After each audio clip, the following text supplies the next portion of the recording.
हरि ओम्।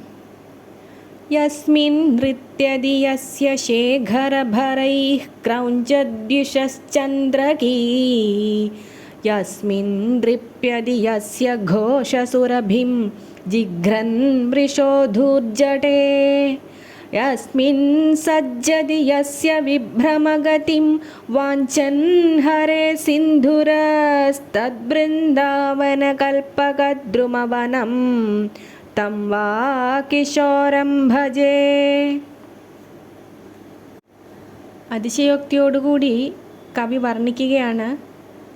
യാതൊരു വൃന്ദാവനത്തിലാണോ സുബ്രഹ്മണ്യൻ്റെ മയിൽ, യാതൊരു ബാലകൃഷ്ണൻ്റെ പീലിത്തിരുമുടികൾ നിമിത്തം നൃത്തം വയ്ക്കുന്നത്, യാതൊരു വൃന്ദാവനത്തിലാണോ ശ്രീപരമേശ്വരൻ്റെ വൃഷഭം യാതൊരു ബാലകൃഷ്ണൻ്റെ അമ്പാടിയിലെ കാമധേനുവിനെ മണത്തു നോക്കിയിട്ട് അഭിമാനം കൊള്ളുന്നത്, യാതൊരു വൃന്ദാവനത്തിലാണോ ദേവേന്ദ്രൻ്റെ വാഹനമായ ഐരാവതം യാതൊരു ബാലകൃഷ്ണൻ്റെ ചന്തത്തിലുള്ള നടത്തം ആഗ്രഹിച്ചുകൊണ്ട് ആസക്തിയോടെ എത്തുന്നത്, ആ വൃന്ദാവനമാകുന്ന കൽപ്പകവൃക്ഷത്തോട്ടത്തെയോ ആ ബാലകൃഷ്ണനെയാണോ ഞാൻ നമിക്കേണ്ടത് എന്ന് കവി അതിശയം പറയുന്നു.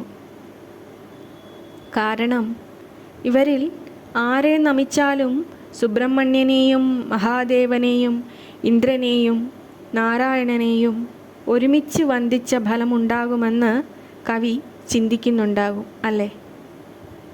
ഭഗവാനെ, എൻ്റെ ഹൃദയം ഒരു സാഗരമായെങ്കിലെന്ന് ഞാൻ കൊതിക്കുന്നു. അവിടുത്തോടുള്ള സ്നേഹം മാത്രം നിറഞ്ഞ സാഗരം. നാരായണൻ എന്ന തീരം തേടി തിരകളായി ഉയർന്നു പൊങ്ങിയും താഴ്ന്നും സദാ തുടരുന്ന ഹൃദയം.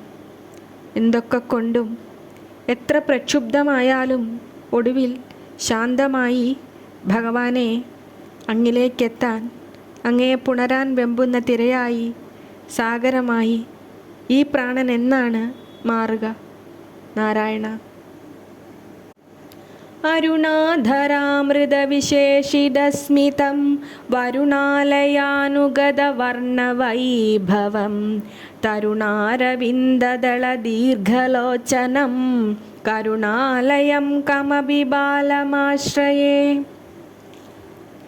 ഭഗവാനെ, പൊന്നുണ്ണിയെ കവി ശരണം പ്രാപിക്കുന്നു എന്ന് പറയുന്നു. തുടുത്ത ചുണ്ടിലെ അമൃത് പുരണ്ട പുഞ്ചിരിയോടും പിന്നെയോ സമുദ്രത്തെപ്പോലെ നിറമുള്ളവനും വിടർന്ന അരവിന്ദദളങ്ങൾ പോലെ ദീർഘമായ നയനങ്ങളുള്ളവനും കരുണ നിറഞ്ഞവനും അവർണ്ണനീയനുമായ ആ ബാലനെ ഞാൻ ശരണം പ്രാപിക്കുന്നു എന്ന് കവി പറയുന്നു. ഭഗവാനെ, അശരണയായി ഞാൻ അവിടുത്തെ പത്മപാദങ്ങളെ മുറുകെ പുണരുന്നു. എവിടെയാണ് എനിക്ക് മറ്റൊരു ആശ്രയമായിട്ടുള്ളത്? ആരിലാണ് എനിക്ക് വേറെ പ്രതീക്ഷകളുള്ളത്? ഭഗവാനെ, എനിക്ക് സകലതും അവിടുന്ന് മാത്രമാണ്. വീണ്ടും വീണ്ടും ഞാനത് പറയുന്നു. ഒരു പക്ഷേ അത് എന്നെ തന്നെ പഠിപ്പിക്കലാവാം. ആയിക്കോട്ടെ. അവിടുത്തെ കരുതൽ എനിക്ക് ചിറകുകളായി. അങ്ങ് കൂടെയുണ്ട് എന്ന സത്യം എനിക്ക് ആകാശമായി. അവിടുത്തെ വാത്സല്യവും സ്നേഹവും മഴമേഘങ്ങളായി ഞാൻ ചിറക് വിടർത്തട്ടെ ഭഗവാനെ. അവിടുന്ന് എനിക്ക് ആകാശമാകുമെങ്കിൽ എത്ര ഉയരത്തിലും എനിക്ക് പറക്കാനാകും.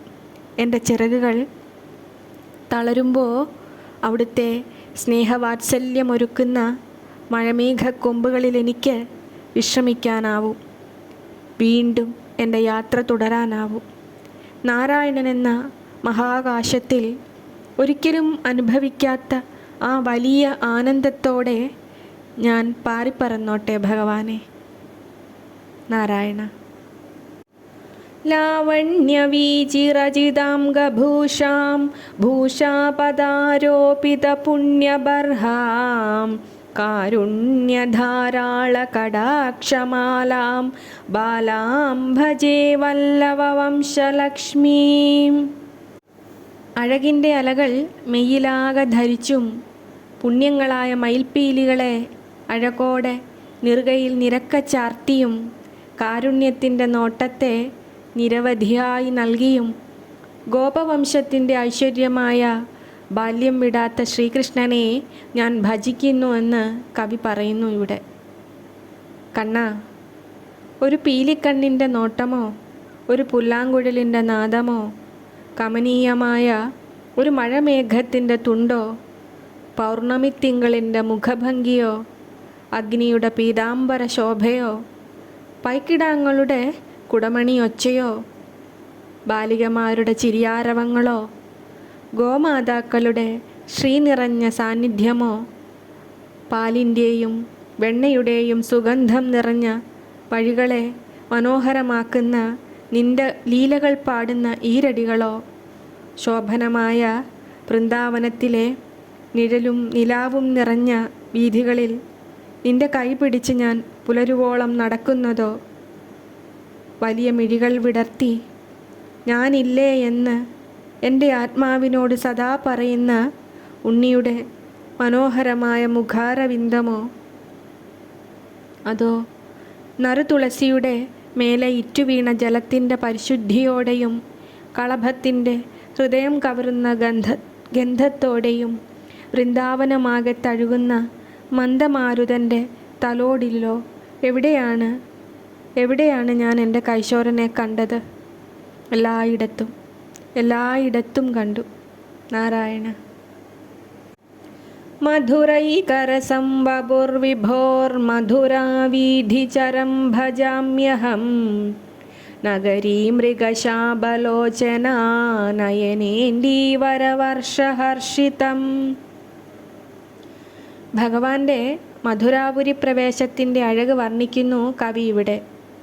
വിഭുവായ ഭഗവാന്റെ മധുരാപുരിയിലെ വീഥികളിൽ കൂടി സഞ്ചരിക്കുന്നതും നഗരത്തിലെ സുന്ദരിമാരുടെ മാനിൻ്റെ കണ്ണുകൾ പോലെ മനോഹരമായ മിഴികളിലെ നോട്ടങ്ങളാകുന്ന താമരദളങ്ങളേറ്റു പുളകം കൊള്ളുന്നതും മാധുര്യം മാത്രം രസമായിട്ടുള്ളതുമായ സ്വരൂപത്തെ ഞാൻ ഭജിക്കുന്നു എന്ന് കവി പറയുന്നു. ഭഗവാനെ, യശോദാമാതാവിൻ്റെ ഭാഗ്യോദയമായ എൻ്റെ ഉണ്ണി, അവിടുന്ന് ആ അമ്മയുടെ മടിയിൽ നീലനിലാവ് പോലെ മയങ്ങുന്നതും അരുമയായ ചന്ദ്രോദയം പോലെ അഴകായി ഉണരുന്നതും പുലർക്കാലത്ത് വിടരുന്ന ശ്വേതവർണ്ണമായ പുഷ്പങ്ങളെപ്പോലെ മനോഹരമായി പുഞ്ചിരിക്കുന്നതും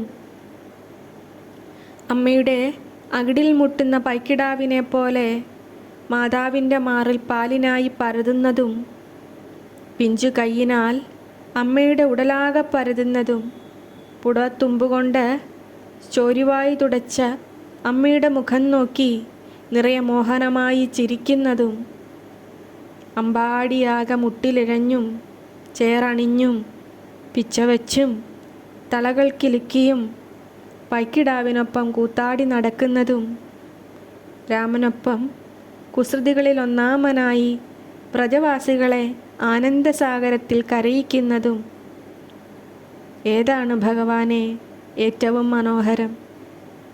ഓർത്തു നോക്കാം. നാരായണ. പദ്യാകുലേന നയനാന്ത വിജൃംഭിതേന വക്ത്രേണ കോമള മൃദുസ്മിത വിഭ്രമേണ മന്ദേന മഞ്ജുളതരേണ ച ജൽപിതേന നന്ദസ്യ ഹന്തതനയോ ഹൃദയം ധുനോതി. ഭഗവാനെ വീണ്ടും കവി വർണ്ണിക്കുകയാണ്. ആകുലതയോടുകൂടിയ കടക്കൺ നോട്ടം കൊണ്ടും കോമളമായ മൃദുമന്ദഹാസം നിറഞ്ഞ മുഖം കൊണ്ടും മഞ്ജുളമായ മനോഹരമായ മന്ദമായ പറച്ചിലുകൾ കൊണ്ടും നന്ദൻ്റെ പുത്രൻ മനസ്സിളക്കുന്നു. കാണാൻ വളരെ രസമാണ്. കവി പറയുകയാണ്, എൻ്റെ കുഞ്ഞെ കണ്ണാ, ഹൃദയം ആരവം മുഴക്കുന്നത് നിന്നരികിലാണ്. അത് സ്നേഹത്തിൻ്റെ നിലയ്ക്കാത്ത പ്രവാഹം പോലെയാവാം. ഉണ്ണി, നിന്നോടുള്ള വാത്സല്യ പരിഭവമാകാം.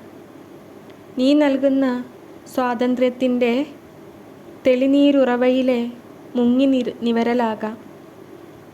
നിന്റെ അരികെ ഇരിക്കുമ്പോൾ ഉണരുന്ന രക്ഷയുടെ ശാന്തി നിറയ്ക്കുന്ന ഹൃദയത്തിൻ്റെ ഉത്സവാഘോഷമാകാം.